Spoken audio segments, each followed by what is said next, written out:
પૂરો ધવારે પિયારો વાળતો છે દેવના ભગવાન બોલતા હશે તું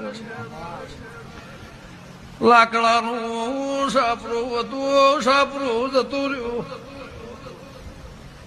પાવળિયા ઊંચા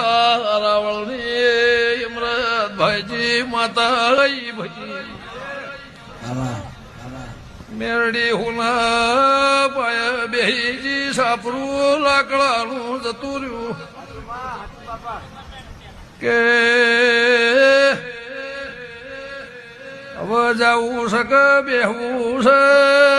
મુખા મહેમાનો તમે મને ભલા એ સવાલ કર્યો તો 5 વાગે પિયાલા પીધાવાના ઘેર જવાનું નહીં ભાઈ શું કે જાવું તું એ તો હવા ના